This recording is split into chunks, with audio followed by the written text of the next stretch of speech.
Hello everyone! Before we get today's episode going, I have a very special project that I want to make you guys aware of. There is a animated film that is currently being produced by the Sunflower Club called Little Wolf. It is this amazing, immersive experience that I think you guys are going to really enjoy. I could try to describe it, but how about I let the creator herself do it? Take it away, Jen!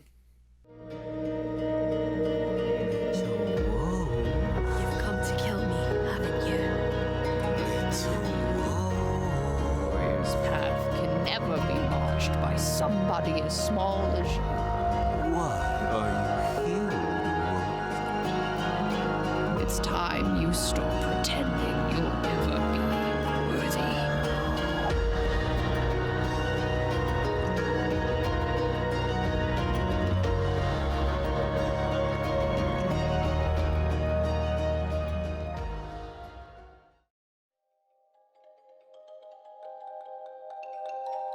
In a magical forest that's been decaying for a decade and overgrown with thorns and vines and tainted magic, a little warrior travels through its treacherous obstacles so they can slay the infamous Lady of the Forest.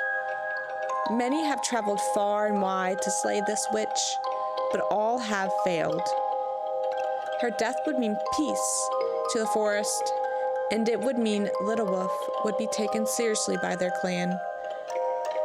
But when Little Wolf comes face to face with the Lady of the Forest, will Little Wolf be strong enough to defeat her? Little Wolf is a 2D animated short film that is inspired by folklore and Irish nature. This film started development back in November 2021 and is directed and produced by me, Jen Rust. But truly, this is a whole group effort and not just my film, as I have had over 100 artists and creatives from all over the world lending their time and skills for this production. This film was created after months of job rejections and watching a lot of my friends pursuing a career in animation also struggling to find jobs. I felt that if we worked together on a project that we could build our portfolios, make connections, have that hands-on experience of our production, and then at the end be able to showcase it at film festivals. Our production schedule is flexible and relaxed as everyone on the project has other responsibilities such as school, work, and other projects. Many crew members come and go, so in total, around 100 people have worked on this short film over the course of 2 years. We crowdfunded last summer on Ko-fi and raised over $4,000 to afford enough Clip Studio Paint EX licenses for our cleanup and colorist animators, as well as brush packs for most of our crew. We also had help from Young Arts, True Grit Texture Supply, many amazing Ko-fi contributors, and our major donor, Knack Whittle, with being able to raise those funds. Now, we come asking for more support so we can finish our film. We need to pay for another year of Clip Studio Paint EX licenses and pay the team for their hard work. Our initial goal is $25,000, but we love to be able to reach at least $55,000. Only 50% of our initial goal goes towards actual production, while the rest goes towards fees, taxes, and rewards. So the more that we can raise, the more that goes towards our amazing production. And hopefully, by 2025, we can release our film to film festivals and to everyone.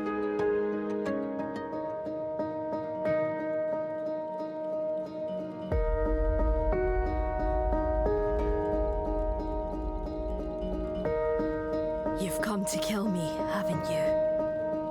Well, here I am. With the help of art lovers, animation fans, indie supporters, and more, we hope that we can not only work together to fund this project, but also bring the fans and supporters into the process of filmmaking and animation production. You, the person watching this right now and wondering if they should support this campaign, has the power to make art happen. You have the power to help beautiful stories be told.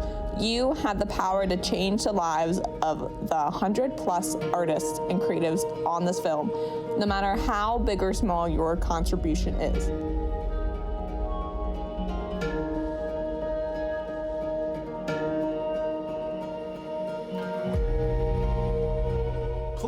check out the link in the description below and to see how you can help contribute to Little Wolf today.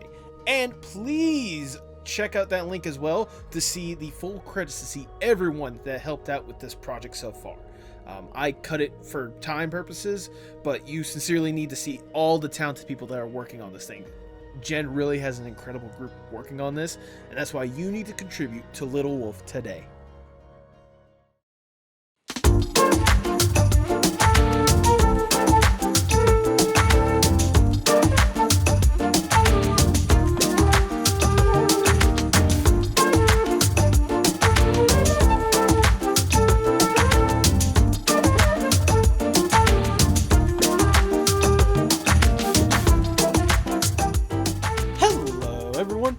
Welcome to the Postmodern Art Podcast, a podcast dedicated to giving artists who are wowing the world over the platform they deserve. I'm your host, Nathan Ragland, and for today's episode, grab your favorite freelance buddy and sit down for what's bound to be one hell of a conversation. Today's guest is Calis, a illustrator, character designer for Spindlehorse Toons, and a Salmon Max fanatic. Calis is someone I've been getting to know for the past couple of months or so, thanks to our interactions in Discord servers and such, and someone that I have truly admired her art for a while, so getting an opportunity to sit down and talk with her for the podcast, it's a wonderful conversation that I know you guys are going to absolutely enjoy. If you enjoy Calis, please make sure you support her with the links down in the description below.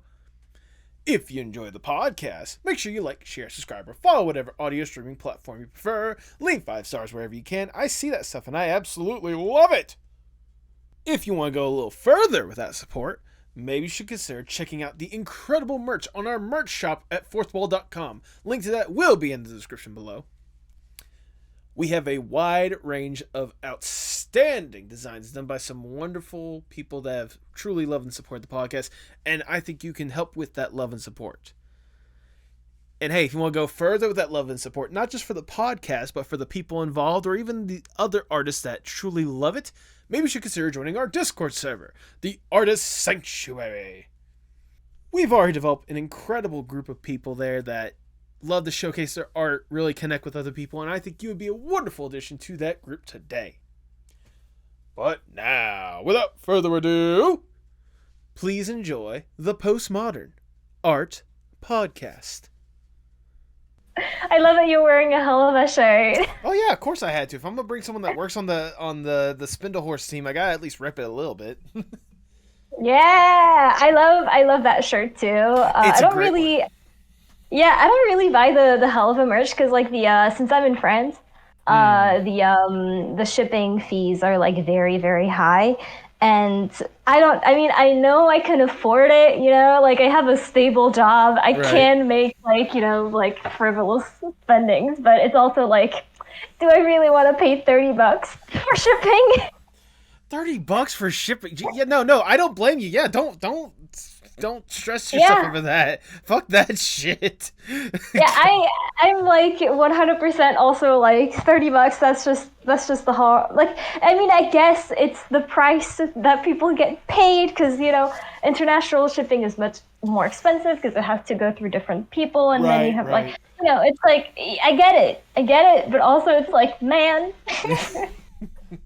Like after a while, you're just like, goodness, do I have to move to America just to get the decent stuff? Like, come on. Yeah. Dude, it's something I want to consider. Like, okay. Like everyone is like telling me, hey, you should come to LA and stuff. And I'm like, I'll consider it when, the job market isn't in complete shambles. Yeah, no, I was going to say, like, for your job, I can understand. I would not personally want to be in LA because it is such a mixed bag when I've heard of both how great it could be, but also like how chaotic it could be. But just America, America in general. Like, I don't know how often you visited it or whatnot, or if you even visited it once. But like, no, I've never been. You've never been. Okay, no, it's one of those, like, especially if you know exactly where to go and who you're with or whatnot, you can have a great time. It's very easy to have a great time over here. It's just also, I'm sure you could probably tell from online stuff like that. It's just chaos. There's just so much chaos going on over here. Yeah, I think America looks great in paper, right? But it's also a land where guns are just so easy access that you can just walk Yeah. into a school and kill some people if you had a bad day. So I'm kind of like it's kind of a scary place to be in, and it kind of sucks that it's, everyone considers it the center of the world, because it's like I get it. Mm-hmm. But also, it's like it sucks that this has to be the place that everyone wants to move to, because it's also the most dangerous, in my opinion. Because even like conservatives are going to be like, oh, in Africa or South Asia or like East Asia or something, like it's more dangerous. There's wars and stuff, and it's like, yeah, but it's much less densely populated, and there's like much less of like a of a percentage of the population that's just obsessed with like guns and violence. When in America, I feel like there's like 1 out of 3 people just really likes guns. It's kind of crazy. No, trust me. Again, I not only do I live here, I live in the South, where gun fever can be happy. What state are you in? Georgia. Basically, like Georgia. I was gonna say, if you've ever seen a map of the United States, I know I know all of the states by heart, because I studied so like I didn't study art. Okay. I guess I didn't study art. I studied English, as like I studied English language, literature, and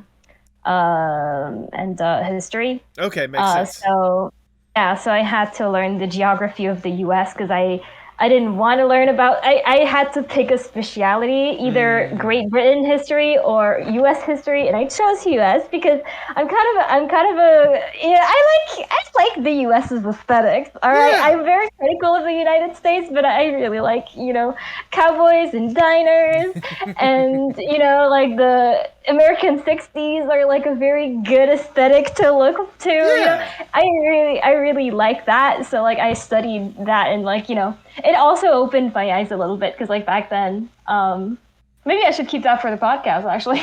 I mean, I'll say if it helps, I am recording right now mainly for like syncing up audio and stuff like that. And this is a part that I can this is a part that I can like easily edit out. So if you spill a little too much, like I could just always put this in the podcast. Again, it's for It's okay. It's fine. I'll keep that for the podcast. But when I was a kid, I was very, very, very like, oh my gosh, America's great. It's awesome, because I thought it was a fictional place. Mm-hmm. Because in shows that we get here, most shows that we get are American, right? Yep. And like I thought dollars were fake. I thought the dollar. I genuinely thought as a kid that the dollar was like TV money. It was like fake money, the Monopoly bills. You know what? Especially with how we tend to spend our dollars over here, I could see why the connection of it being fake is No, it's just because I had never seen a dollar in real life. Like we use euro in France, That's right. So like I thought that dollars were like the money that they use on TV. It to me it made sense, because like I had never seen a dollar in real life. I've never seen anyone use the word dollar outside of the TV. So like my mind as a kid was like, oh yeah, it's fake money. It's TV money. Man, and money you see in The Simpsons. I mean, like trust me, I get it. I can see how that connection is like made of like, there's no way that this dollar thing is real or whatnot. Yeah. No, but that's cool. It's interesting that like that was the field you more or less like invested yourself into, like the U.S. history and the culture and stuff like that. I mean, like I was a fan of The Simpsons. I really liked. I was a fan also of Lucky Luke. Who's like it's this French Belgian comic about this cowboy who's a lot of media that I like is cowboy related. Okay. But it's about this cowboy who's just like a loner, and the tagline of the entire series is that he's just the fastest draw in the West. He draws faster than his own shadow, and he's got a talking horse. And I don't know, cool. I really liked Lucky Luke, and I really liked the stories of Lucky Luke, and It's one of those medias that I would watch a lot of as a kid, and kind of influenced my view of the U.S. as like the land of the cowboys. Yep. And that's kind of why I really liked the U.S. when I was a kid, and Okay. when I was a teen, and I was like, I'm gonna go to the U.S. like one day, and whenever like later when I got into college and learned about U.S. history, it seemed very less. My rose tinted glasses became a little less tinted when I learned about slavery and the Jim Crow laws and minstrels and Oh yeah. you know Oh man, no, a lot of stuff that's not as pretty and doesn't get represented in media. I mean, if it does, you have to kind of like search it out, and it's to the point to where like nowadays, like there's even some states that are trying to like wash away Erase. like that Yeah. that kind of history or whatnot, like trying to make it to where like that history is not brought up because it might offend people. To where like at a certain point you have to acknowledge that stuff because you can't acknowledge where we are right now without realizing, hey, we did some shit stuff in the back, like there's some stuff we did beforehand. There's a major reason why we had certain things. Like I'm sure you've probably heard about this before, but like one of the things that America likes to claim is the Civil War wasn't about slavery, it was about states' rights. It's about states' rights more than anything else. The states' rights to do what is the question. What did those states Yeah. want to do to where they wanted to succeed from the North to make their own country known as the Confederacy? What was your rights that Yeah. you were feeling so oppressed about? That's the thing. Nah, that's exactly it. It's like it's something about some people learning from history so it doesn't repeat. I don't know, like there's this thing, something like that. Yeah. It was probably some old person that said that. There's no reason why we need to learn it. Yeah, well, it's best to forget about it, So Yeah, if we exactly. forget about it, it sure won't repeat for sure. If we forget about it, we don't have to ever worry about it because it'll never happen again. It'll never happen again, ever, ever. God, I hate history sometimes. Sorry, I hate people sometimes. I think that's probably the best way to word it. Yeah, I say like, that as I say that as I host a podcast where I bring people on. I hate interacting with people. I wish the earth was empty and bleak. Okay, I wouldn't go that far because, my God, I would be bored out of my mind really quickly. Really quickly. All right, Calis, before we really get going, I must ask the icebreaker question of the podcast, if I may. Let's say you get to go to a desert island on your own accord. It's just you alone with your thoughts. You get to kick back, relax, breathe, get to truly enjoy yourself for a little bit. With accommodations, you're not stranded on this island. It's your own little like personal paradise, just away from everything for a little bit. To make sure you don't go completely insane on this island, you could bring one piece of media or one piece of art with you to help with whatever kind of headspace you want on this island. If given this opportunity, what would that one piece be? I love that you're assuming that I'm not already insane. That's very nice of you. And I know that question. I know that question because I've heard your podcast, and like the easy answer would be something like Stardew Valley, because Okay. Stardew Valley is just insanely long and very replayable, right? And like I do love these like cozy farming games because I don't. The only reason I don't play them as often as I would want is because I have a job, Right. and I can't really dedicate several hours of my day just playing a video game. So that would be the easy answer. Another easy answer would be Helluva Boss, but I'm assuming I get to keep all of my memories on that island. No, yeah, So no, absolutely, yeah. Yeah, so I know all of the, like, I kind of know all of Helluva Boss by heart, so, like, I don't know if I need to bring it with me. And my actual answer would be, can it be a trilogy of games? Oh, yeah, go for it. Yeah, absolutely. Yeah, it would be the Telltale Sam and Max games. Of course. Specifically the remastered versions on the Switch. Okay. Honestly, all three of those answers, very valid answers. Although I can understand why you might not want to have Helluva Boss if you already have it basically just like in your head.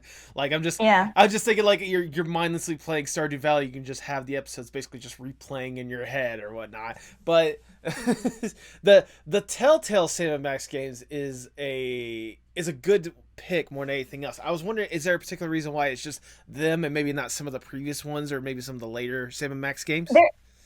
The answer is because these are essentially the only Sam & Max games, because the previous one was the 2D one, which was from LucasArts. Sam & Max Hit the Road, which is a good game. It's a little dated. It's not my cup of tea. Because I like, I like it. I like the humor. I think the puzzles are a little far-fetched, but it's fine. And the game that came after the Telltale games is actually it came out in 2020. It is a VR game that just I don't like it. I don't like it. It's, I didn't play it because I don't have a VR device. But it's a mini game collection disguised as a Sam & Max game. It has good voice acting and good writing. So essentially anything that's good in the game you can experience by just watching a playthrough on YouTube. So the only games that I can latch onto are the Telltale games, which are still the third game is my favorite game, my favorite point-and-click adventure game of all time, because it's just so good, and every single day I wish I could just forget about it so that I could re-experience it for the first time all over again. It's kind of stupid of me, but I'm very excited for the remaster. Because I've been avoiding it for 2 years. I've been avoiding any kind of information about it for 2 years, and I'm hoping that I'm hoping that my brain is tiny enough that it can't retain that much information, and that I'll be able to experience it in a good way. And I'll be able to forget enough about it that I get to have as much fun as I did when I played it for the first time. Okay, you know what? That's fair, that's valid, that's understandable. And trust me, we'll be definitely talking a lot about Sam & Max later on in the podcast. But I love how right off the bat you're already showcasing that love and support for it, especially for going out of your way to try to avoid stuff for a remaster of a game that I'm assuming is already out there anyway. But still, nevertheless, either Stardew Valley or the Sam & Max Telltale games. Those are your answers. You're locking that in. Yep. If that's the case, I cannot think of a better way to start the Postmodern Art Podcast. Welcome, everyone. I am your host, Nathan Ragland. Feel free to like, share, subscribe, or follow whatever audio streaming platform you prefer. You should check out the fantastic merch shop on Fourth Wall. Link will be down in the description below. And follow us on Twitter and Instagram and Blue Sky at PostmodArtPod for future updates and guest announcements, including today's guest. She is an animator and illustrator, a lead designer for Spindlehorse Toons, and a Sam & Max fanatic. Welcome to the podcast, Calis! Hello. Wow, you are very generous with your description. I am not an animator. Really? I figured at the very least. Oh, I mean, you work in animation. I figured that's at least. I work in animation, but I get where you got that, because I imagine that you Googled me and that you found the Has-Been wiki, and I more or less looked through your Twitter and stuff like that and saw all the different character designs you had a hand in or whatnot. So I mean, at least for me, working in character design is kind of animation, but I also get where you're coming from. You don't do the frame by frame stuff. You just set the characters up for the people to have fun with. I do a little bit of character layout and key poses, but I've never studied animation, and I've never done animation professionally. But something that I was getting at is that I am listed as an animator on one place, which is the Has-Been Roleplay Wiki, which is made by fans. I know. It's made by fans, and they categorize, literally, and I'm not even kidding, every single background character that appears in Helluva Boss is categorized and named and put on that website with a little description. And I'm in there along with other people from like Spindlehorse, but I'm in there and I have like I have a little description, and like apparently I'm friends with like people that I don't know, because like it's obviously used for roleplay. So like these are like the names of the people who roleplay, and I'm assuming that someone is roleplaying me because I'm apparently friends with like several people that I've never heard of. That is interesting, to say the least. I you know what, it's an honor, but also okay then, and we move on. Yeah, I think people are allowed to have fun as much as they want. You know, like Right. you know, as long as they don't come for me personally, I don't care. I don't mind, right?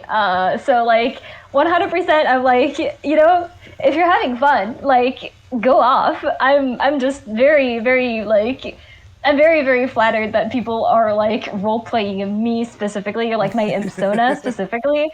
So like I'm already like, it's a little, you know, a little flattering, I guess. Well, considering how much of a presence your Ipsona has had in certain episodes here and there and whatnot, I could see why they would want to cling on to that, but we'll talk about that later. For now, as a character designer and illustrator, lead designer of Spindlehorse Toons, and Sam and Max Fanatic, how are you doing today? I'm doing great. Good. I was doing actually some work for a side thing today. I know. I dedicate my weekdays to Helluva Boss, but my weekends I do whatever I want. And like recently, I've been working on a thing that I don't need financially. You know, I don't need it, but it was like one of those once in a lifetime opportunities, and I'm like, I kind of need to take that offer. I kind of need to take that job offer. Okay. So I'm working on a thing in the weekend. So I was doing that today and yesterday. I'm having a little break, talking with you, having just a cool chat is something that I need right now. Having a cup of tea. Good. I'm glad to hear that, and I'm certainly glad you're taking the time to be here to have this conversation. I know this is something that we had talked about here and there, potentially doing at some point, so I'm glad we finally are getting the opportunity to do it. You are someone that I've certainly seen their presence loud and proud on the internet or whatnot, so I am sincerely honored and glad to have you here. But before we really talk about the stuff you're doing these days, I want to go back just a little bit and learn the origin story of Calis in the first place. What got you interested in art and animation in the first place? Oh, shush! You give very nice compliments. Shush. I'm just being honest. That's all. My origin story is actually probably very normal. Where this is gonna sound cringe. It's gonna sound cringe. Gotta be ready for it. When I was in high school, I discovered online this webcomic called Zoophobia. Okay. And I really liked it. And I was in a little club. And it wasn't really a little club, it was more of like a workshop or whatever. But like essentially we went to the library and drew things with friends. The library had like Copic markers and stuff for us to draw with.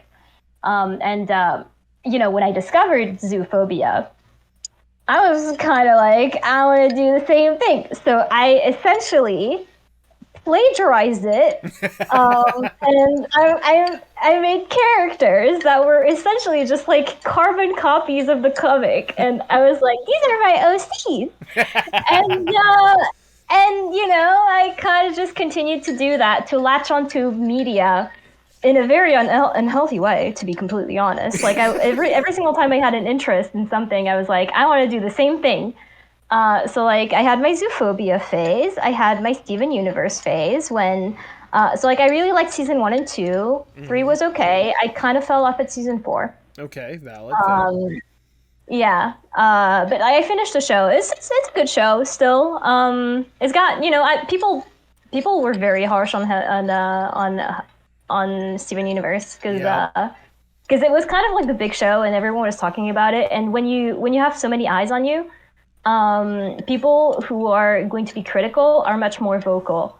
Oh yeah, absolutely. It gets more attention. So like people were very harsh on Steven Universe in a way that I'm like, there are things that could have been better in Steven Universe, but it's not like the show's bad or anything. Right. I mean, if it was really bad, it would have ended probably after the first or second season, you know? Well, the first and second seasons were good though. They're really good. That's what I'm saying. Like, it's not a bad show. It's just like, especially as things kind of moved on and things probably happened behind the scenes or whatnot. Like, people had probably way too high expectations for it, or people were expecting one thing, and like the storyline, all sorts of different factors or whatnot. But that doesn't make it a bad show. Yeah, but I had my phase, and when I fell off in season 4, I gravitated towards Wander Over Yonder, which my phase for Wander Over Yonder was pretty long. It was like a year, 2 years, maybe 3, something like that. And then I rediscovered Vivzy Pop's work through the so like there was like the little clips that she was releasing of her pilot, little 1 minute like snippets, and I was like, holy shit, that's the same person who did Zoophobia all these years ago, and I love that. And on Tumblr, I was on Tumblr at the time. That's how old that shit is. But on Tumblr, I saw that someone who was also French was doing Has Been Hotel fan art, and I was like, holy shit, there's like French people who like Has Been Hotel. So I connected with her. Her name is Lady Math, by the way. She's a lovely lady. I love her. She's a good friend. It's like, we were just having fun, drawing, talking, and at some point we ended up working on a French dub of the pilot for Has Been Hotel. There we go. I was doing the art. So we were translating some of the text in the pilot, and there was a lot of text in the background. I was also doing like promotional art for it. And I don't remember which one came first, but I ended up either Viv contacted me, or we contacted Viv because we wanted to make like the dub official. Right. And with quotation marks, by the way, because she never like supervised us. Right. But we wanted it on her channel. Okay. And she was very cooperative. She was very nice. She was very interested. And, the pilot, in French released, and everyone was very happy. And short after, Vivzy, actually asked me, hey, do you want to work for me on Helluva Boss? Like, we're, doing the full, season, do you want to be a character designer? I was like, I would be stupid not to say yes, So in February of 2020, I was hired. And I've been at Spindle ever since. I've been at Spindle ever since. That is incredible to hear. Just the entire really that Viv was more or less the fire that really got you into art in the first place, and now here you are years later after that first initial start, actually working for it and helping bring that vision to life more than anything. Oh my gosh, else. Yeah! If 15-year-old me knew where I was right now, she would probably flip her shit. She would probably be like, "No fucking way, dude." I'm genuinely curious though. I wonder if Viv has ever caught wind about your original comic based on Zoophobia, and at what point? No, I never published it. I never even made a single page, my dude. I was just one of those people who was like, oh, my OCs have such deep lore, and I never made it. I never wrote it down. I never actually made pages for it. Oh no, wait, I actually made pages for it. I made 2 pages for it. Oh my gosh. I wonder if I can find this again. You might be careful because okay, hold on. They might be on my hard drive. But yeah, I'm 100% I think I've told her that I was reading Zoophobia, and she was humbled, and she knows. She didn't know when she was hiring me, but now she knows that I'm a deep lore Vivzy Pop liker. Well, I mean, I can only imagine, especially with how many people on that crew started off like with Viv as an inspiration for them one way or another. That's probably not the first time she's heard about how deep of lore like people on her crew love zoophobia. Because I mean, like, obviously, like there's got to be some appreciation for whether it be zoophobia or Has Been Hotel, stuff like that. Whenever you're hired on, I can imagine. You can correct me if I'm wrong, but I imagine there's got to be at least some form of appreciation for that stuff before you get hired on. Oh yeah, I mean, nowadays. By the way, I found it. Oh, I'm gonna send it through the chat. Okay. Don't laugh, okay? It's cringe, but Well, but yeah. you said it was 15-year-old you. I mean, you say cringe, I just say good content. But yeah, you kind of I mean, all of the leads, at least as far as I know, and the team are like, we love what we do. You know, I don't think I would be like quitting anytime soon. Even I kind of even like sometimes wonder, like, I ask myself, I get paid for this, really? Like, I just get paid for doing this? I feel like I'm ripping someone off. So it's like, yeah, there's like a deep appreciation, at least on my part. I mean, I can only imagine. Like, I'm genuinely curious. Like, what was it about zoophobia, especially back in the day, that made you like instantly cling on and latch onto it in the first place? Oh my gosh, I had never seen an art style like that before. Okay. It was so different. It was very different from anything that I had ever seen. It was because in France, the cartoons are very, I mean, they're not very edgy. They're very round. They're very, like nowadays, they got a little edgier. But back then, the cartoons, at least for children, were either like cartoons like, I mean, we got dubbed versions of SpongeBob and stuff, but the French cartoons were always kind of like soft looking, and like a lot of it was also anime. Okay. Friends loves anime. But yeah, like it was just so, I don't know. I was like, you can draw like that? I didn't even realize you could draw like that. I didn't know it was allowed, and I was just, I don't know. I was also not even fluent in English.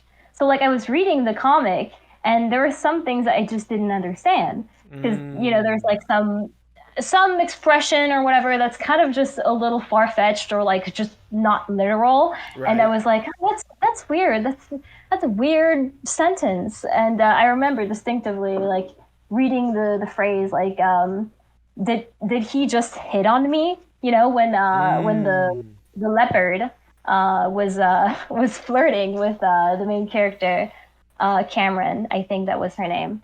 And she was like, did he just hit on me? And I was like, he did not hit you. Like that was one of those like moments where I was like, it's just confusing. So like it was also like a good way of me being like, I'm practicing my English by reading something in English. Well, there you go. There you go, indeed. I'm genuinely curious, when did you go from this like just general love and appreciation for these different shows and for things like zoophobia to a passion and wanting to make it your career? I never thought I'd make it my career, to be completely honest. No, so like when I was in high school, I wanted to go into animation. I wanted to be an animator. Okay. Because that was what I wanted to do. And I tried for 1 year. I prepared to like I signed up for like a preparation workshop thing where like I would prepare to pass the exams for art schools. And like I none of the art schools that I passed the exams for or like that I submitted an application, none of them would want me. So I ended up not going into art because no one wanted me. No. So I went into an English degree. Okay. Because I was really good at English and I liked English. So I was like, it's the one thing I can do. Might as well study. So I did an English degree. which I learned English civilization, language, and history. And I specialized myself in U.S. history. Okay. And when I was on my third year, I studied at the University Paris 7, which then fused with Paris 5 and Paris 3 to become the University of Paris. So now it's just the University of Paris City. When I was on my third year, I took a minor in teaching French as a foreign language. Okay. And I really liked it. And I ended up going for a master's degree.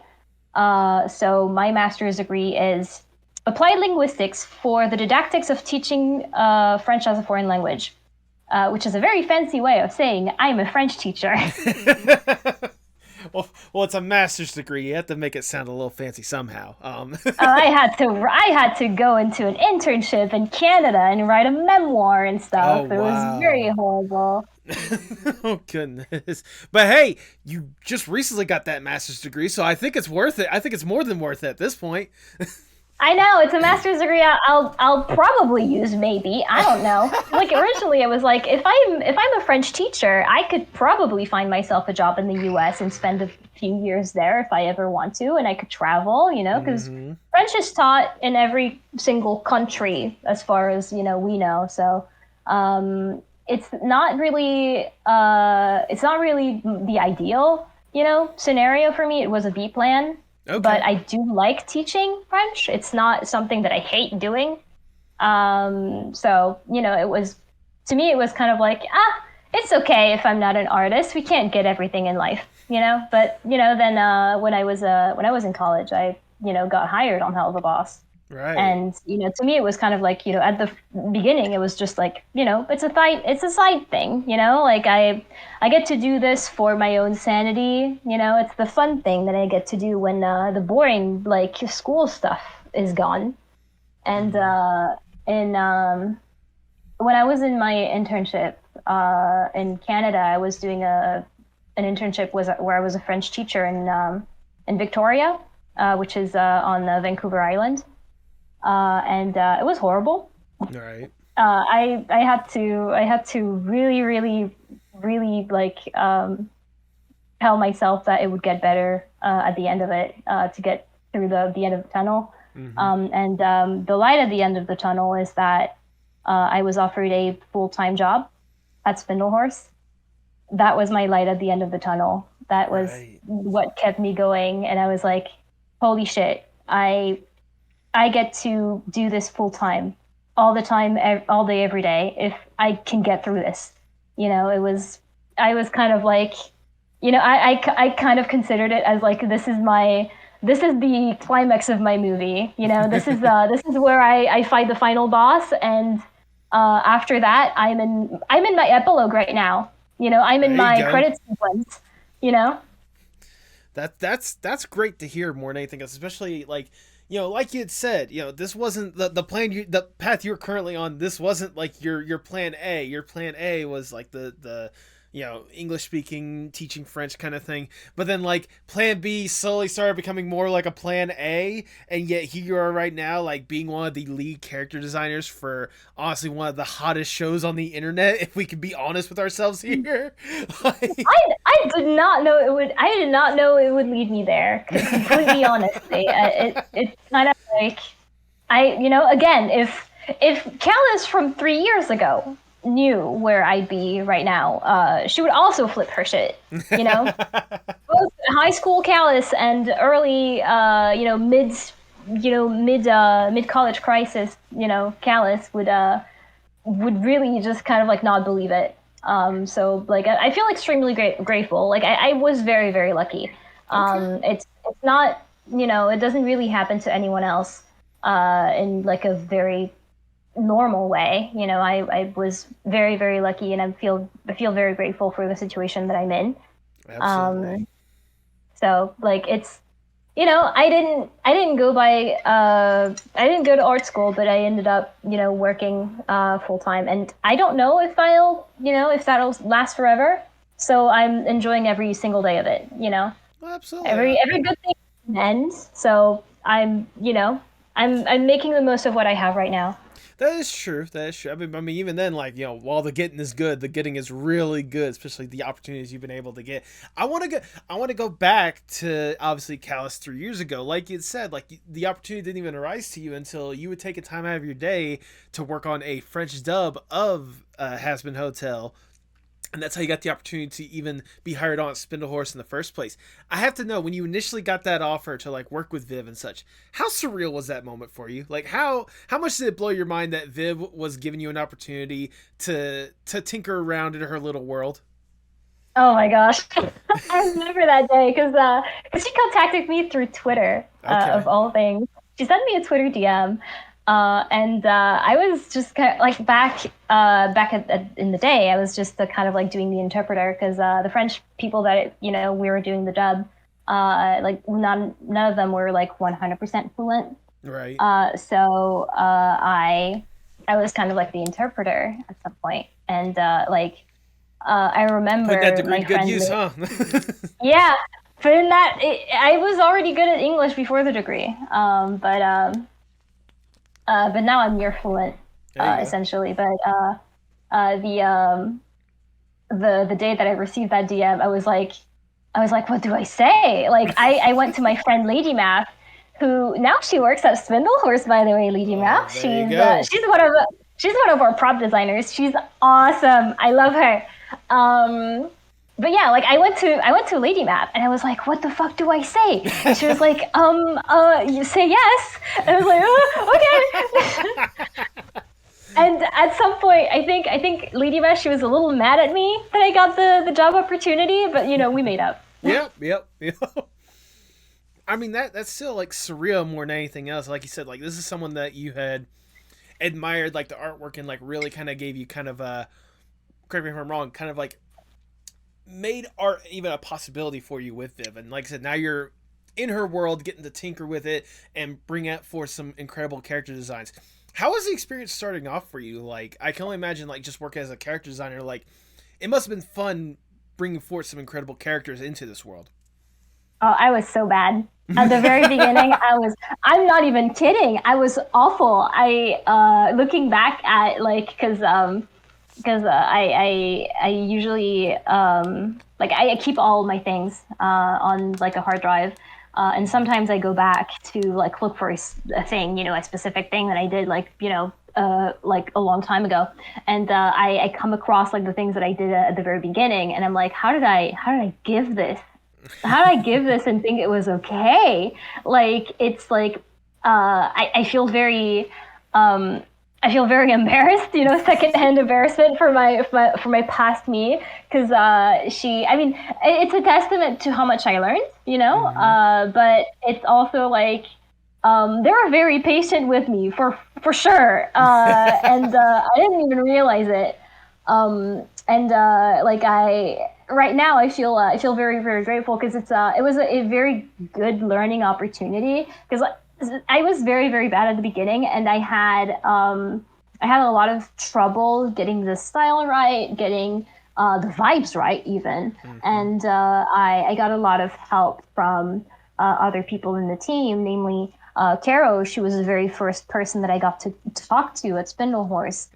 She's a very good friend. She's lovely. I love her. She's a sweetheart. She has 4 cats, all named after cheeses. And I'm not even kidding. There's blue cheese, mozzarella, panella, and cheddar. And not one named Gouda? Oh, come on. Maybe the 5th one. There you go. But yeah, like Caro, she helped me a lot. She gave me a lot of feedback. Okay. Same with Vivzy. She gave me a lot of feedbacks, lots of drawovers. They were very patient with me.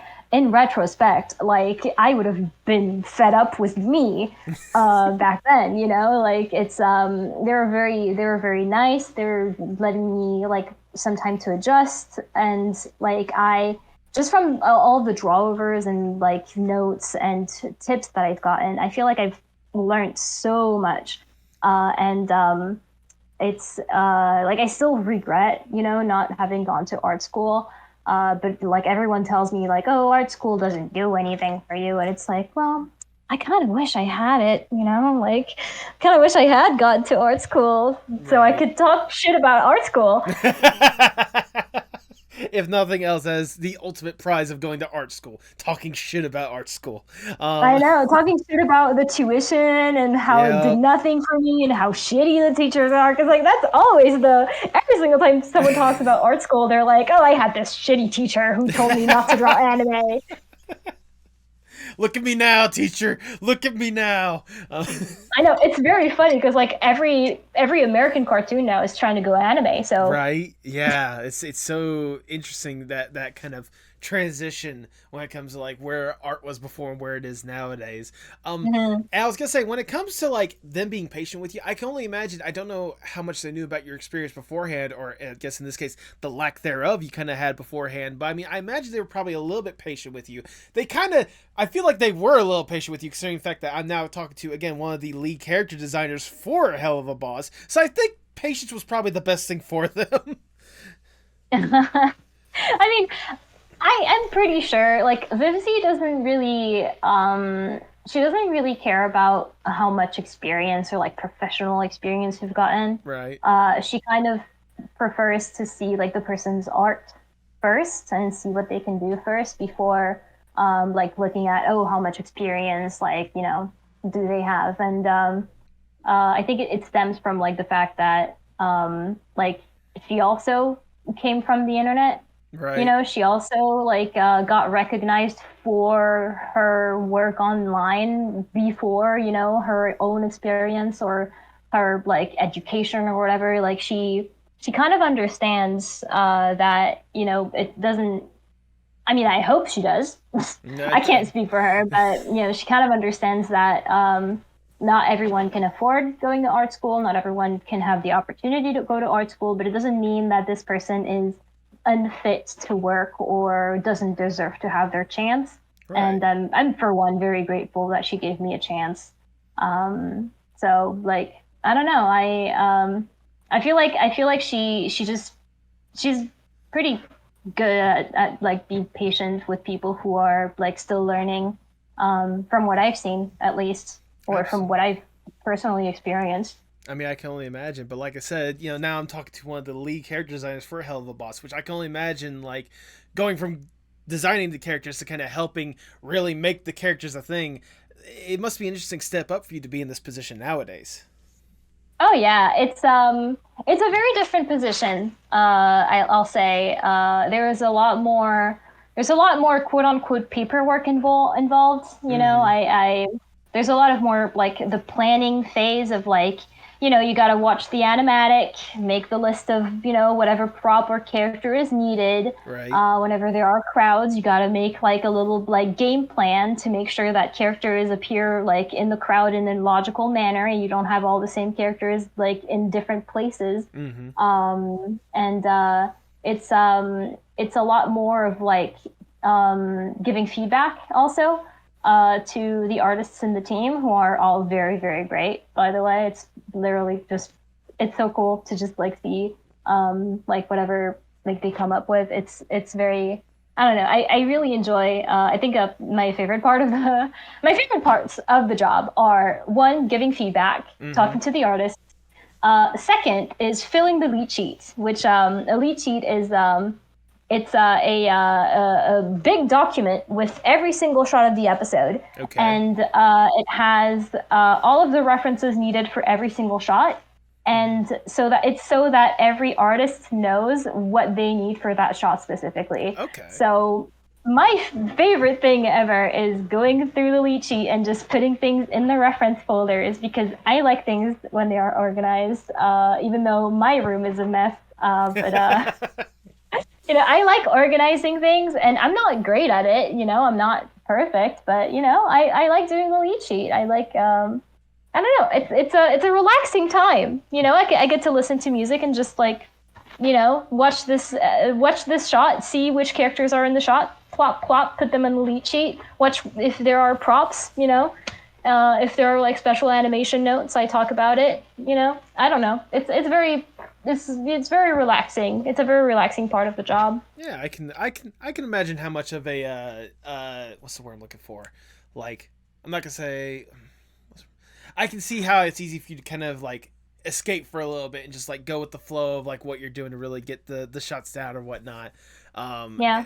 And I can only imagine, especially since you've been working at Spindlehorse for what, 3 years at this point, over 3 years at this point, And a half. in 3.5 years, I can only imagine all the characters that you've been able to have a hand in developing in one way or another. Is there a personal favorite character that you got to develop especially after you got to see them on the screen? Main or background? I mean, either or, whichever one you prefer. My favorite main character that I got to help with is Verosica. Okay. I didn't design her on my own. I did the preliminaries and the research and all of the prelim designs, and Viv solidified it and made the final version. Mm-hmm. And I don't know. I love Verosica. She's pink.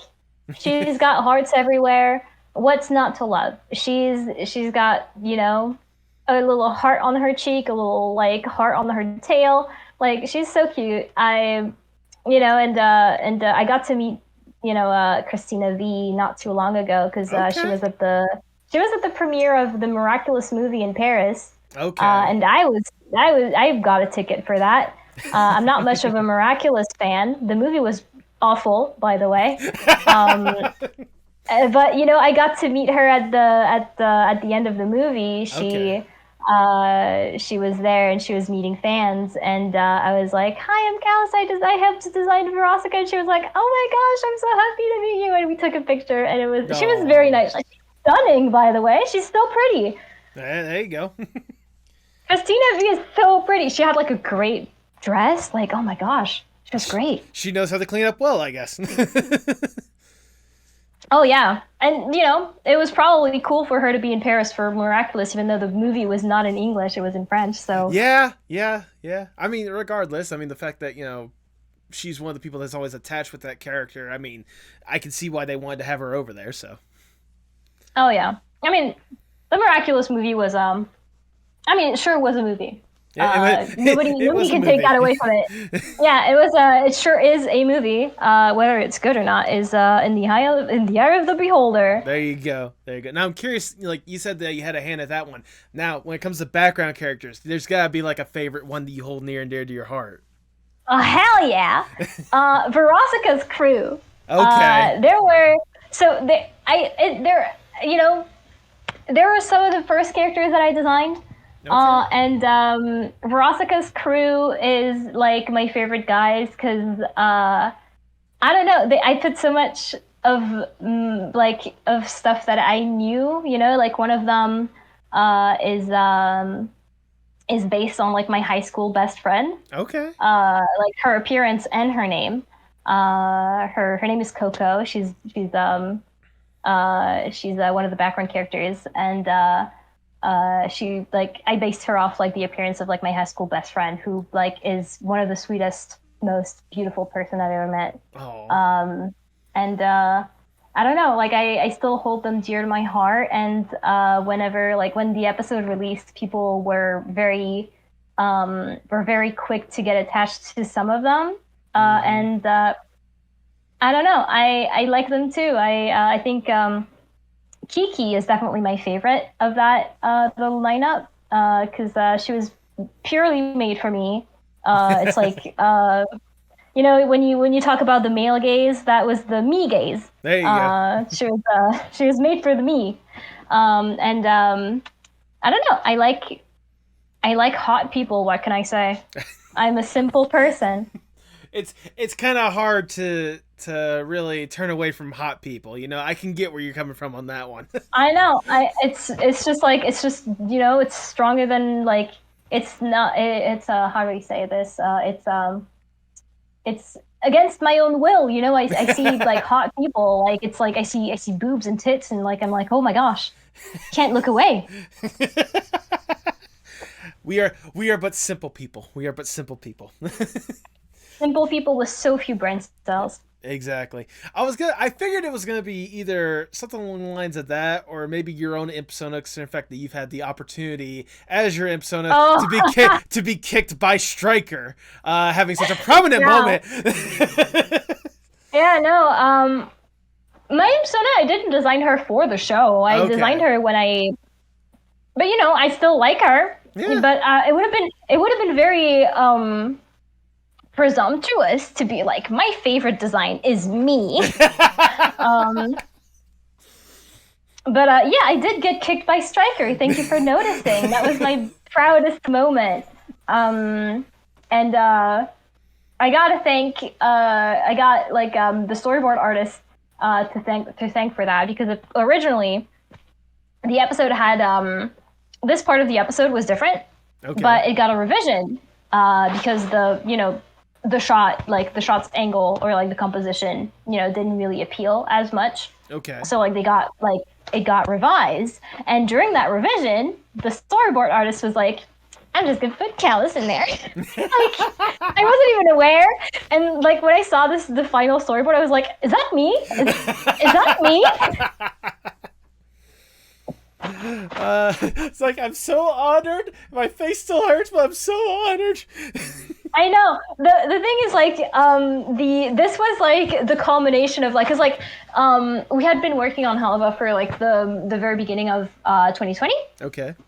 And these characters had existed for that long. Okay. And I immediately was like, holy shit, there's a cowboy. He's epic. He's cute.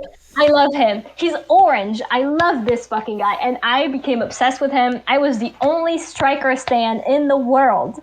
I was the only person who knew this character existed and loved him. Everyone else was just making fun of me because I was drawing Stryker all the time. And at some point, like, people were drawing him for me, but like we couldn't share it anywhere because he was NDA. And it was driving me insane. And I was just literally insanely like focused on this one character. I would take Stryker breaks where I would just just draw Stryker. It's not even funny how cringe it was. But like that was the culmination of it, and you have no idea how insanely feral I was whenever when the storyboards were done. I was like, holy shit, that's great. And back then, we would watch the episodes like different stages of like being completed together. Mm-hmm. So we'd watch like the storyboard completed, the animation completed, the rough animation, the cleanup animation, the comp, the sound, the music and stuff, like all in different when we got them.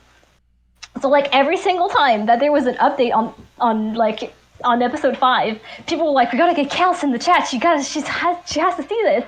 And like I was just feral. I was like hitting my hands on the table every single time because like it was very different. Like you never understand how boring a cartoon is without the sound until like you hear the sound. Because like we had like the soundless version of it for like so long that when we got the sound and music, it was instantly like, holy shit. I was seeing red. I was like 100% like, this is so good. I was hitting my hands on the table, just feral all the way to like Sunday. Nothing is gonna be better in my life than the moment where like the episode dropped and everyone was like, oh my gosh, Stryker is so hot, and I was like, ha ha ha, yeah, he's hot. It's like you were validated, like, yes, I cannot be the only one that simps for this guy anymore. And it was so fucking liberating to be like, Stryker exists! He exists! He's not a secret anymore! And now other people are so obsessed with him, and you're like, I liked him first. He was mine. No, actually, I am not as Stryker obsessed now. I still really love him, but when the episode released, shortly after, people noticed that I was in the episode and that it was me getting kicked, and I really liked Stryker, and people started sending me inappropriate messages on Twitter. And it kind of pissed me off and Yeah. it kind of grossed me out also. So yeah, I like Striker still. I'm still, he's still a cowboy. There's nothing changing that. So, but he's not my main reason to get up in the morning anymore. No, that's fair, and I can understand why something like that would kind of soured your taste on him a little bit. That's weird, but this is also the internet. Sadly, I'm unfortunately not surprised by that. But I know you said that's not the reason why you get up in the morning anymore. So I can imagine part of the reason, and something that, if I correct me if I'm wrong, you probably developed after you started working at Spindlehorse, is a couple of unique characters. A couple of freelance police officer duo that you have called Sam and Max. Oh, I don't know them. I've never heard of it. Oh, you never heard of it, really? Says the person with the freaking cowboy Sam icon. I actually this Cowboy Sam comes from one of the comics from The Adventurer, and this comic from The Adventurer, which is like one of the best comic pages ever. I actually have a print of that, which is signed by Supercell, and it's in a tube because I don't have a frame for it yet. But it will be framed. There you go. It will be framed. I have a print of that comic in my possession. But yeah, Sam and Max. You want to know how I got into Sam and Max? How'd you get obsessed with Sam and Max? Vivzy. Okay. One day, she was like, because like in the Spindle server, we had a server for like work related things. And in that server, sometimes we would sit in the voice chat and work together. Because it's it was the quarantine back then, and it was more like it was more friendly to be in the chat and like sometimes sit in silence. Right. But sometimes after work, we would watch things like movies, shows, whatever. We would also play video games together. It was fun. And one day she was like, there's this cartoon that's very gay. I kind of want to watch it. And we're like, we're going to watch it. Let's watch it. We set up a watch together, and we watched Sam and Max, Freelance Police, on YouTube. It was for free on YouTube. I don't know. It just clicked with me. So I watched Sam and Max again in French, because the French dub was available on YouTube. So I was like, that's an excuse to rewatch it. And then I saw that on the Switch, there was a video game. I did not even know that it was a point-and-click adventure game. I just thought it was Sam and Max. And I was like, I'm kind of gonna buy it. And I saw that there were comics. I played the games. I played the first game, really liked it. And then I played the second game. The second game's remaster was not out yet, so I pirated a version because I wanted to play the French dub of the game, and it wasn't available anywhere online. So I pirated it. But it gave me a reason to replay the remaster when it came out, because, I get to play the game in French first, and then I get to play it with the English dub. It's, novelty. Right. So I played the second game, and then I wanted to wait for the third game, but I couldn't. So I bought the third game, and I played it, and I was obsessed with it. And then during that time, I was also reading the comics, because I bought the French version of the comics because it was still in print. So I got it for $20, which, if you look at the comics' price on eBay right now, $20 is a fucking steal. Yes, yes, it is. I do have the English version of the comics, the version that costs $200, but I didn't buy it. I promise I didn't buy it. Okay. I got it from a follower of mine who saw that I liked Sam and Max, and he was like, I have a lot of Sam and Max like stuff that I don't use anymore and I don't want anymore. So I got copies of the soundtrack for the two first games. I got the comics, and I got a collector's edition of Monkey Island 5. Okay. Monkey Island I ended up playing the entire, because playing Sam and Max got me into point-and-click adventure games, so I played the Monkey Island games. I got into point-and-click adventure games because of Sam and Max, and also because Monkey Island, Steve Purcell worked on it. So it was also a reason for me to get into Monkey Island. Essentially, Viv got me into Sam and Max, and it's her fault that I spent so much money on like useless things that probably I did not need because everything is available online nowadays. So thanks, Viv.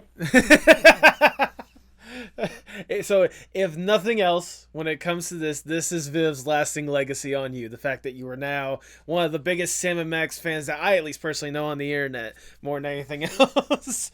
I mean, like, to be fair, I mean, I'm sure you could probably attest to this, but, like, there is a good charm when it comes to just about anything Sam & Max, whether it be the video games, or the TV show that they had, or whatnot, the comics. Like, there is a good, wonderful charm. But for you, what is it about Sam & Max that makes you go almost feral when it comes to even thinking about them?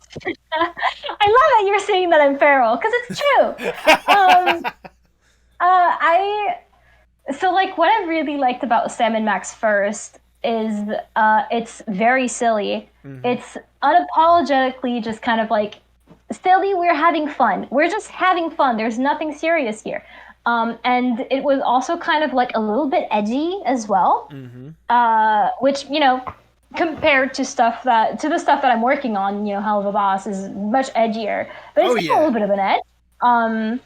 I really like the art. I think the art of the comics is just so good. It's impossible not to be amazed. You know, like it's insane. The artistry in every single panel. Like you really feel like none of these panels were done in a like haste. None of these panels were done like without care. And I just think Steve Purcell's art is probably what drew me in the most, because it's also Sam and Max designs are super top tier.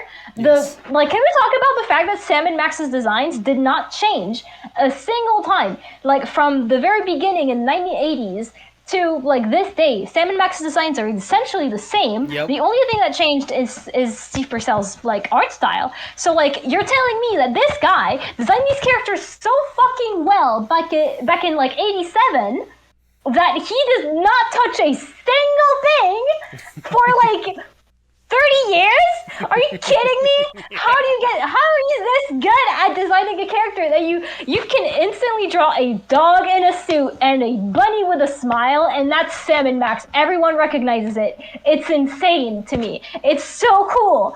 It's, you know, like, it's like, how do you slam dunk a design that well on your first fucking go? That's sick. So regardless, you're a big fan. I am, yes. I'm sorry if I'm screaming a lot. No. Honestly, I really love and appreciate that. And to be honest, that's probably going to be the Twitter teaser whenever I get around to making when I get around to editing this episode. It's just you getting loud and loud.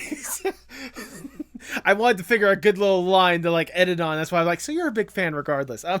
No, I mean, honestly, I can agree with you. The fact that a character design is so well done that you don't need to change it, whether or not your art style also changes or whatnot, that's a testament. That's either a testament to how much you love the characters or how testament of how good those designs are, one way or another. I mean, and I mean, like, especially when you have obviously Sam and Max, like I said before, they got a fun little charm to them. Their character dynamic is just so pure and yet so violent, and I fucking love it personally as well. So I'm not as feral as you when it comes to it, but I certainly give my love and support for the wonderful police duo. You know, I do think it's very interesting that a lot of people, me included, do see a romantic connection between Sam and Max. I acknowledge that it's not canon. It's very much like, your own interpretation thing. Because like Supercell doesn't mind it as far as I've seen. He, when people ask, he's like, that's cool that you see it that way. That's a very cool thing to see. They are like the everlasting duo. Yeah. So like, I appreciate that. Like, this obviously he's an old guy who probably doesn't get into like those very modern visions of media consumption where most of it is shipping, because nowadays when you consume media, it's a lot of it is ooh, who can I ship together, it's very cool of him to not mind it, because I he's not the youngest person alive, and it would have been very possible for him to be like, no, they are not gay, they are straight. And it's like, it's very cool of him to be so open to it, and even though he didn't intend it to be, it's I have come to terms with the fact that they're probably not together, but I still like the idea. Yeah. I at least see them as like, an older married couple, it's like, I don't see it as the most like overtly sexual thing, but like, they know each other well enough to where like they basically like are on the same wavelength more than anything else.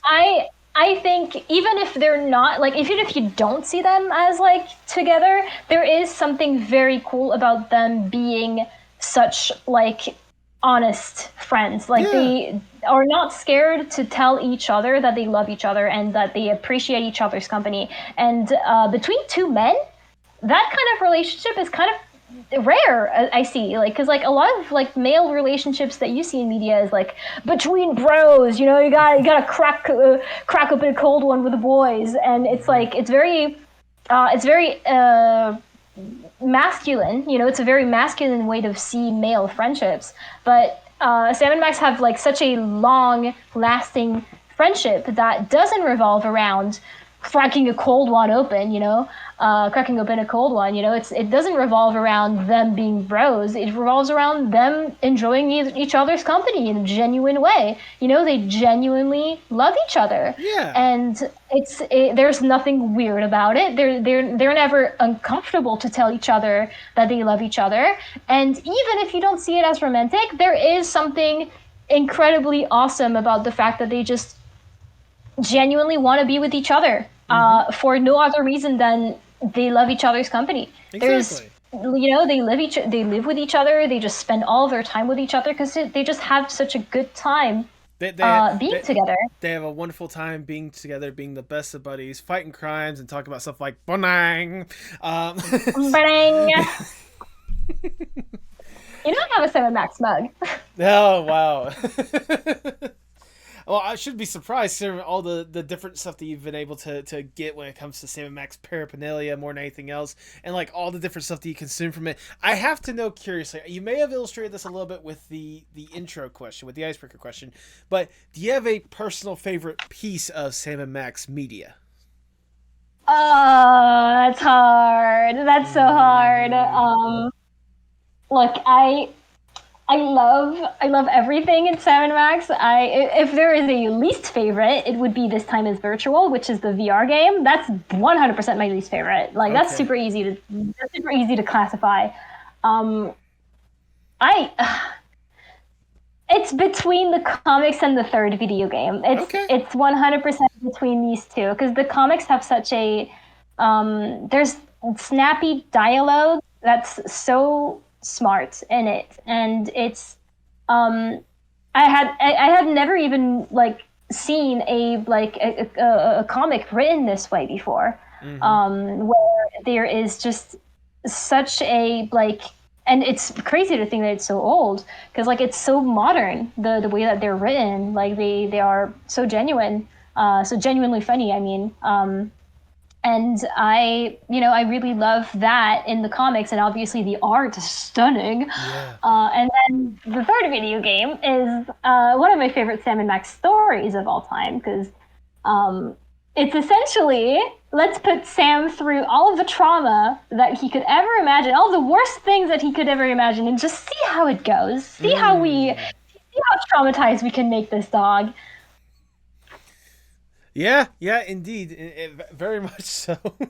And I at least know that the comics have such a major impact on you, and I don't know if we're allowed to talk about this, I can edit it out if I need to, but they have such an impact on you that you're going out of your way as well to make your own Sam & Max comic as well. Correct me if I'm Oh my wrong. gosh, you remember?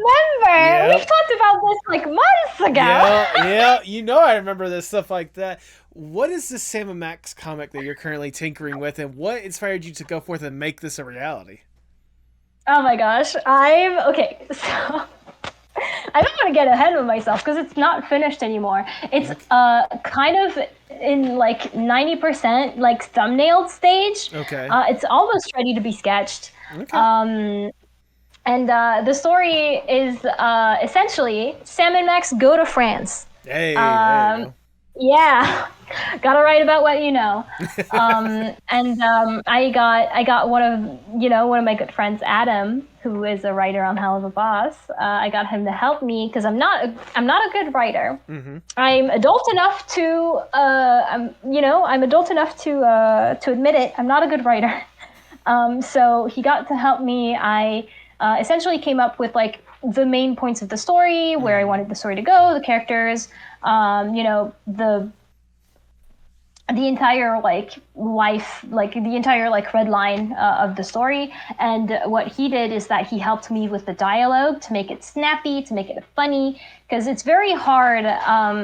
It's one thing to know a language, it's another to know how to be funny in a language that is not your own. Right. So it's I struggle a lot with that. So that's why I say I'm not really that great a writer, because it doesn't really come naturally to me to be funny in English.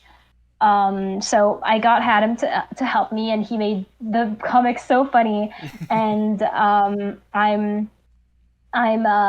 very, very excited to continue it whenever I'm done with that damn thing that I'm working on in my weekends. So the thing is, like, I would work on it on my weekends. Right. It was my weekend project, and then I got into a character design class.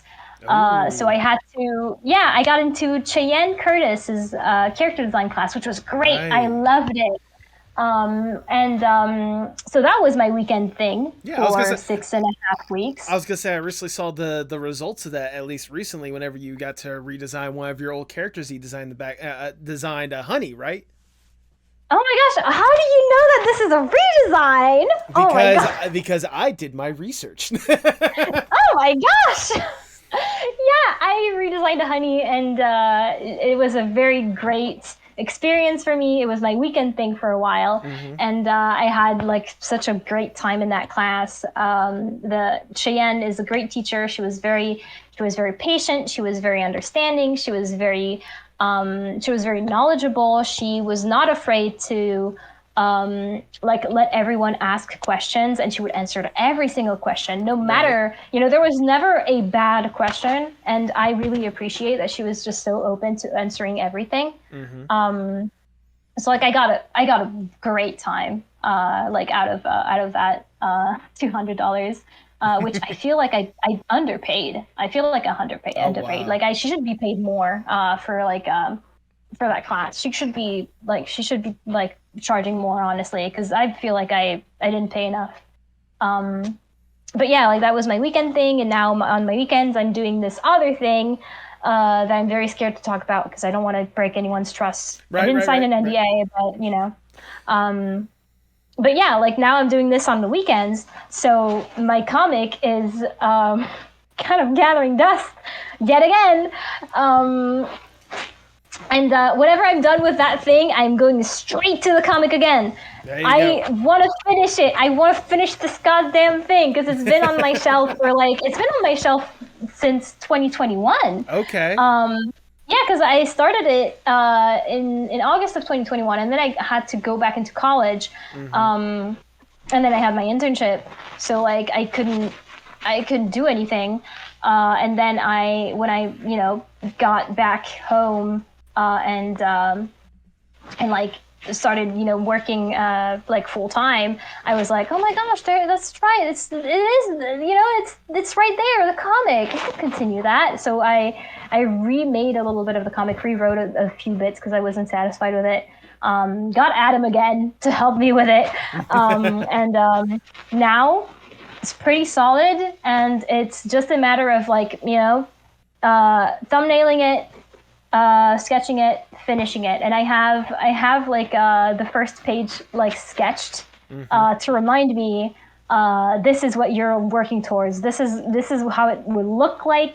You gotta keep on going on, like it's It's so long. It's so long to make things. Why am I doing this to myself? Because you have such a love and passion for these characters like Sam and Max. And honestly, like when it comes to the comic, like you showed me at least like where you were at that time. I mean, it was still like a good bit thumbnailed. You had that first page sketched out and whatnot, and some of it wasn't thumbnailed yet. But like just knowing the story that you want to tell is both something fun and original that I'm surprised hasn't been done before, but also like something that seems very, very rooted in Sam and Max. So I can see why you wanted to tell that story, and it's a fun story that I sincerely hope people will soon get the opportunity to see, because it just looks so great from what I got to see so far. So I know I'm excited for you to get back to it, but obviously you have your stuff you're working on and whatnot, but you'll get back to it and you'll release it to the world, and everyone can further embrace that wonderful love of Sam and Max with you. I'm not expecting it to get popular. I'm making it for myself. Look, Serious. I'm expecting people to gloss over it, because it's like I'm not making it for anyone other than myself. You know, I'm gonna print it, but I'm not gonna I'm maybe gonna sell like maybe 50 or so copies, but I'm not expecting to make money out of it. I'm not expecting to make to have anything out of it. It's purely for my own sanity, because there's no more comics. I can't see any more Sam and Max comics. What am I gonna do? Well, at the very least, you're gonna have one person that's gonna love and appreciate it, because I'm going to try to get my hands on one of those copies. Okay. I mean, I can notify you. You know, you can reserve it. Yeah. Let me pre-order it whenever an opportunity comes for it. I'll be more than happy to take one. That's very nice of you. Thank you. Absolutely. But thinking back to just your art as a whole, like the fact that you've had the opportunities that you've been able to get, like whether it be, like back in the day when you were first starting out, like getting invested with like Viv and Wander Over Yonder and Steven Universe, stuff like that, to like going forth and not even thinking about art as a career before like it became your career, and looking at where you are now, being able to produce some incredible stuff one way or another, whether it be for yourself or for Viv and such. Like just thinking of your art journey as a whole, does it amaze you how far you've been able to develop as an artist? I mean, I guess, yeah, but one thing that I mean, yeah, definitely, me from back in, me from 3 years ago would be amazed. But me from right now, I recognize that I'm not the greatest artist out there, and there's nothing wrong with that. There's nothing wrong with not being the best. So like I fully accept that. So I'm not like amazed at myself, because I'm not at a level where I'm like, oh my gosh, I'm so good, and I don't think I'll ever be, but that's completely fine. I'm not ever expecting to become like a fully super badass artist who can draw whatever she wants, and she can just make whatever she wants without any problems ever. I was gonna say at the very least, you have to at least be proud of the development you've made since you started getting into art. Oh, for sure. I'm very happy that back when I cringe at my own things, that's a testament that I'm better, or at least I think that I'm better now. And it's I don't know, it's very cool that I get to just do art all day every day. My tablet pen, she gets used all day every day, and I had to replace my nib not too long ago. It was just kind of like, it was so used that it was just kind of like flat. Oh wow. Yeah, so but that's what you get when you draw with a felt pen all day, every day for I don't know, how long have I had? 6 months, okay. Give or take. So but I've been elite for like a year. Yeah, it's very amazing to me that I ended up here, and again, feeling grateful every day. I don't know what the future has for me. To be completely honest, I never expect to be anything big. To be completely frank, I'm completely content to just being a normal person, just doing things and not being huge. So like I don't know what's gonna happen to my future if whenever Helluva is over in I don't know, like 4-5 years ish, because at the pace that we have like these episodes coming out, it's gonna take a little while to finish that story. But yeah, like whenever, I don't know what's gonna happen to me whenever Helluva's over. I don't know if where I'll be in 5 years. This classic question: where do you see yourself in 5 years? I don't know. But I'm enjoying every single day. I get to work on something that I love with people that I love. It's something that not a lot of people can attest for. Right. So I'm extremely lucky to be where I am, and even though I'm not the greatest artist out there, it doesn't matter because I'm happy. Well, you know what? I mean, even then, you said yourself, you don't know exactly what the future holds. But for this next question, if I may, how about we go a little bit beyond and give you an amazing future to think about, and give you the dream scenario. Let's say I am big shot Mr. Moneybags. I come up to you like, look, Calis, we know you can do some incredible stuff. We've been seeing the stuff you either had a hand in or the stuff you produced for yourself or whatnot. We know there's something incredible here. We just want to give you a platform to help see where we can push you potentially. We have access to anyone and everyone in whatever industry possible, and more money than there should be possible. We should probably be, compensating the writers and actors, making sure that they can live and stuff like that. We'll focus on them in a little bit, we promise. Right now, we are focusing on you and you alone. If given this opportunity, what would be the dream Calis project? I don't have a project for myself. Okay. I mean, if I were to ask for anything, it would be giving money to Steve Purcell so that he could make a new 7 Max cartoon. Hey, hey, that's money. I'll tell you what, we'll go above and beyond with that one. We'll be sure, like I said, we have access to anyone and everyone. So we'll make the hookup to where you and them can actually work together to make some more Sam and Max, get all the money possible so you can make all the comics and stuff like that to make it a reality. And you guys can be the best of friends. How about that? Oh my gosh, yes, I get to be BFFs with Steve Purcell. Awesome. I always loved hanging out with 60-year-old men. It was good until you said that last phrase, but you know what? I can see where you're coming from. No, I'm sure he's a great guy. Yeah. I'm not saying that because, he's probably a great guy. He would find me very annoying if we ever met. But regardless, I mean, hey, more money put towards fun adventures with Sam and Max. That's money well spent, in my opinion. That's all I got to say. Oh, yeah. I mean, if I could, I would be the first one to be like, I have a Sam and Max Twitter where I complain. I like to live off the fantasy of like the fanatic, the 15-year-old fanatic who just complains about their favorite media. That's where I live my cringe life. That's my Sam and Max. I have a Sam and Max Stan account where I'm cringe, and I've complained several times on this account that I'm like, I want to buy Sam and Max merch. Why don't they make Sam and Max merch? I want t-shirts. I want everything Sam and Max. They don't sell merch, by the way. Not anymore. They don't sell merch? No. Damn, I figured that'd be the one, especially the weird niche internet resurgence of Sam and Max. You would think that selling merch would be a priority.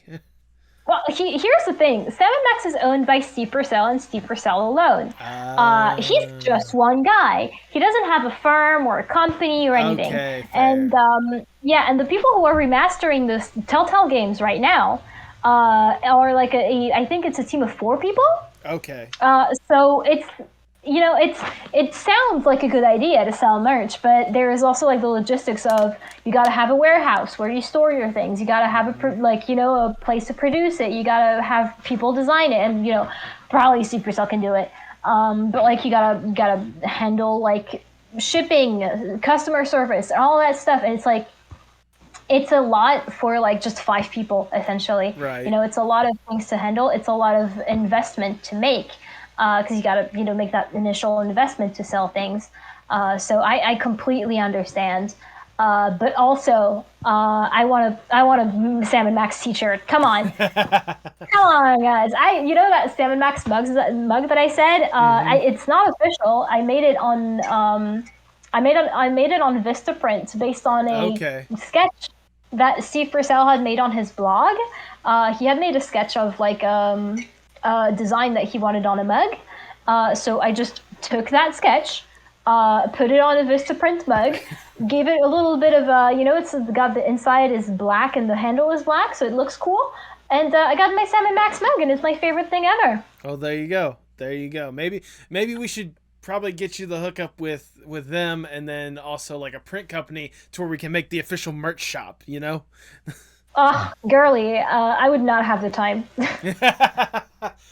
I'm seriously just like, I know that it sounds like, I don't have the time. It sounds like presumptuous, but I genuinely just don't have the free time enough. Like, I don't have enough free time to even like be social. So, well, in that case, I'm glad you carved out some time for this more than anything else. As we start to, well, no, not start to, sadly, we gotta get down from the dream scenario. We gotta get back to reality, and I'll ask the ever so generic question. I know you said you don't know where you see yourself 5 to 10 years from now, but where do you hope to see yourself 5 to 10 years from now? Hopefully at the same place. Okay. Same exact place. I'm like, again, I'm like, I'm already in my credit sequence, man. I'm already like, this I've already had like my final resolution. My character arc is complete, like I don't have any more character development. I'm sorry. This is where my ending is. There's no sequel.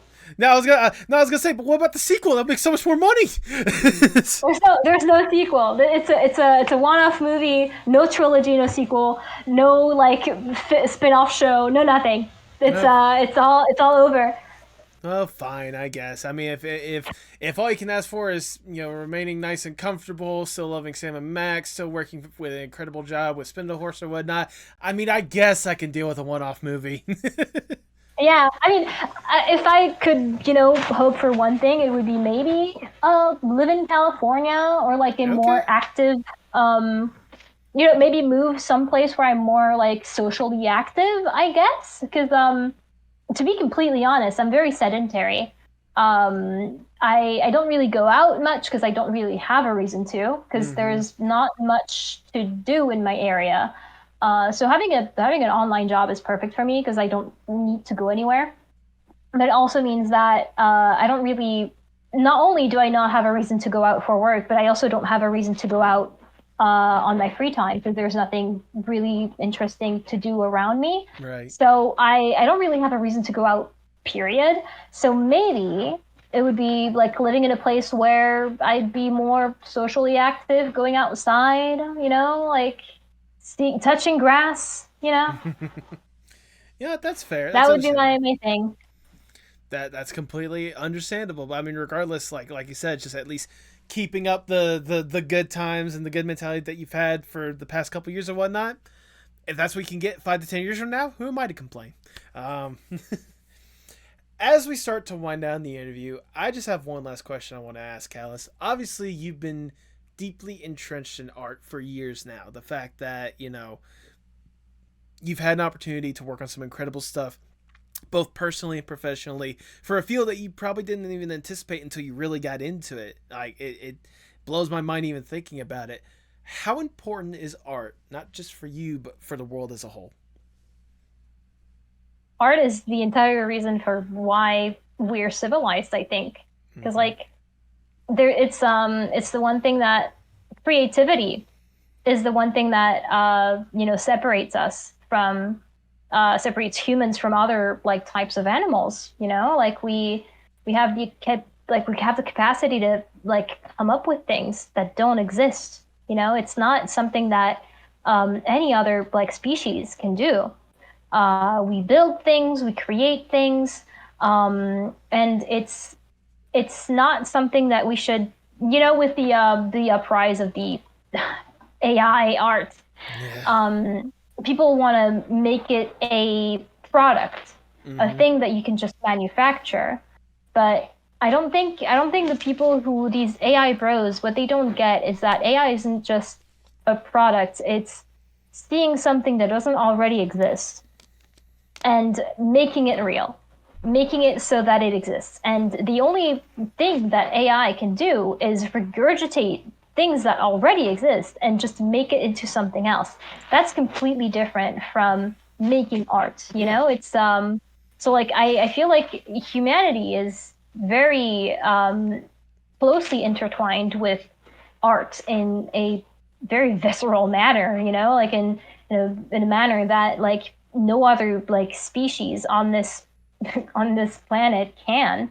And it doesn't make us superior. Definitely doesn't make us superior in any way to like other species, but it makes us different.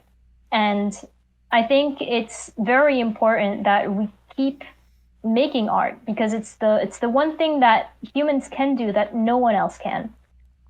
You know? Absolutely. That is wonderfully worded, if I do say so myself. Calis, that is all. Not bad for someone whose English is not their first language, huh? That is a very valid point. But Calis, that is all the questions I have for you. I've already showered you with a whole bunch of praise, but I want to shower you with a little bit more because it's my podcast. I do what the fuck I want. Look, like I said, whenever we were first getting interested, when we were first getting this stuff going or whatnot, I have been interested in your art for a while now. I mean, I've seen some of the stuff you've been able to have a hand in when it comes to Spindlehorse, and it's been absolutely incredible. And I know you are a very talented artist, so the fact I was able to get you on here is an honor more than anything else. Especially after we've gotten the chance to hop in some VCs, got to chat, I got to see, especially like the Sam and Max stuff. It brought my love and appreciation to a whole different level because I'll be honest, Sam and Max is one of those properties that I've been wanting to get more invested in, like a hell of a lot more invested in. And you're one of the people that has honestly helped out with that. Getting the chance to get to talk to you, get to really learn about where you came from and how you got to this point and some of the cool opportunities that it just seems like so surreal, the fact that you've been able to get like these cool, incredible opportunities. I'm happy that you're able to get that because it's a testament of how wonderful of a person you are and how amazing of an artist you are more than anything else. And I sincerely hope that more people get the opportunity to see that on so many different fronts, whether it's begin to really appreciate the stuff you've been able to work on when it comes to Helluva Boss, or getting to see some of the other art that you've been able to have a hand in here and there, or even like when you do finally get to release that Sam Max comic. Like, I sincerely hope people do get to appreciate the kind of artists that you have grown into over these past couple years or whatnot, and continue to grow more and more and more. And I sincerely hope that your enthusiasm for the stuff that you work on, the stuff that you love, shines through with everything. At the end of the day, all I have to say is, Calis, thank you for what you do. Thank you for devoting yourself to this little corner of the art world, and please keep up the incredible work because you're doing some incredible stuff. You're a charmer. Oh, charmer, are you? You're so nice. Partially, yes, but also partially, no, I'm just being honest. You're an incredible artist. I'm dead serious about that. That's so cool. You're very good at like how do you say that?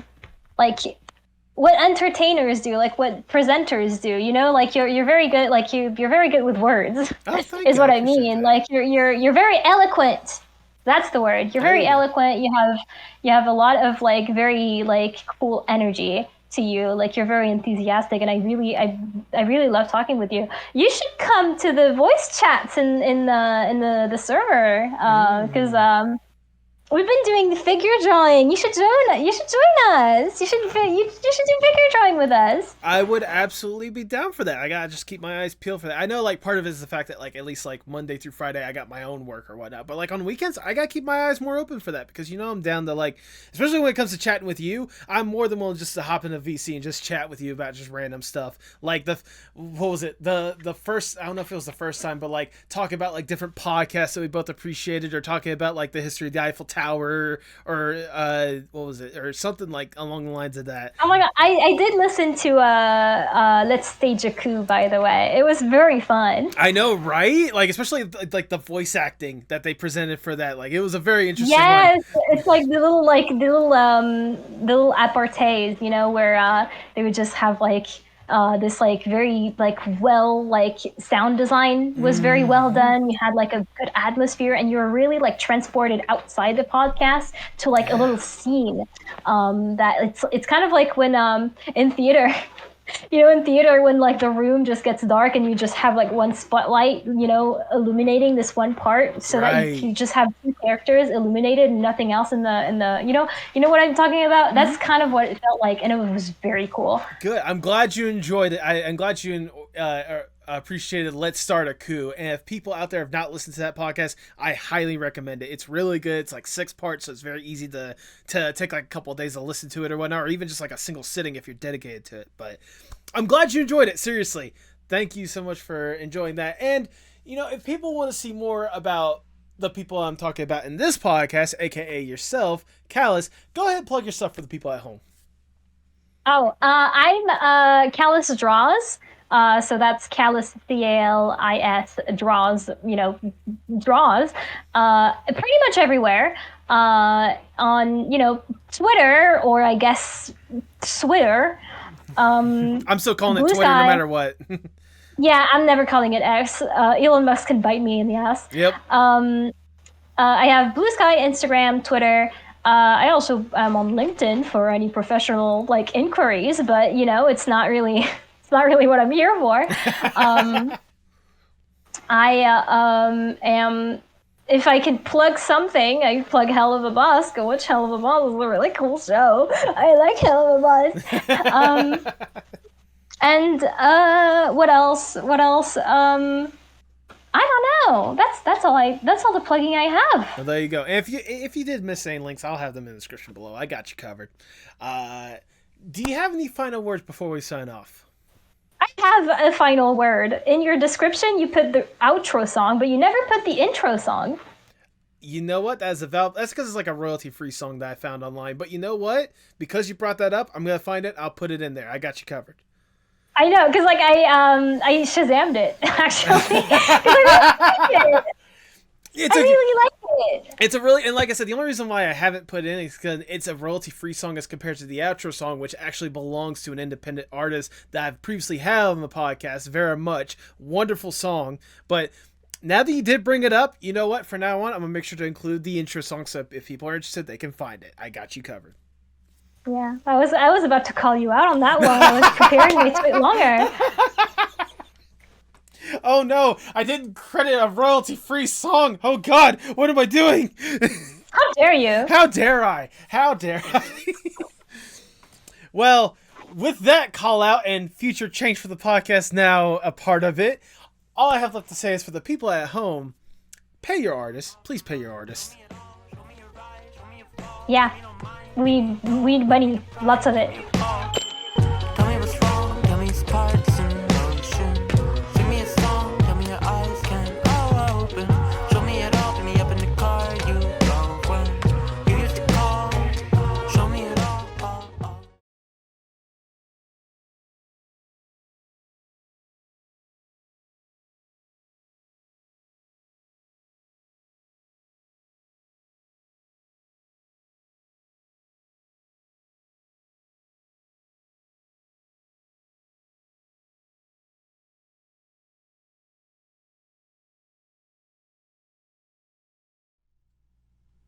Thank you so much for sticking around to the end. If this is your first time listening, I greatly do appreciate you sticking up to this point.